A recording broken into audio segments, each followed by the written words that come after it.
काटोल तालुक्यात वादळी वाऱ्यासह आलेल्या मुसळधार पावसानं संत्रा उत्पादक शेतकऱ्यांचं प्रचंड नुकसान झालं। नरखेड तालुक्यातील मोगरा तडपा गावात शेतकऱ्यांच्या बागा वादळी वाऱ्यानं जमीनदोस्त झाल्या।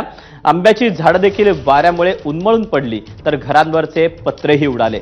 सरकारनं लवकरात लवकर पंचनामे करावेत अशी मागणी शेतकऱ्यांनी केली। संत्रा, मोसंबी, आंबा, सागाची झाडं, कोठे व आंब्या बहार हे खूप नुकसान झालं। याच्याकरता आर्थिक मदत मिळावी। खूप भयंकर कास्तकाराचे एकदम नुकसान झालेलं आहे।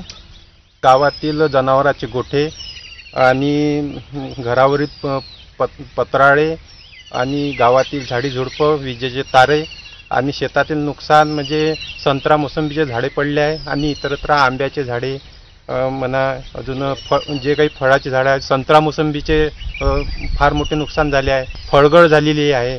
असं खूप सारं नुकसान कास्तकाराचं झालेलं आहे। तरी यासाठी शासनाने लक्ष देऊन पंचनामे करावे आणि शेतकऱ्यांना आर्थिक मदत सुद्धा जाहीर करावी।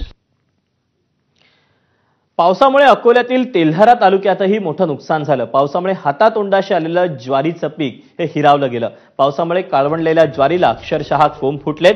सरकारनं त्वरित पंचनामे करून नुकसान भरपाई द्यावी अशी मागणी शेतकऱ्यांनी केली आहे।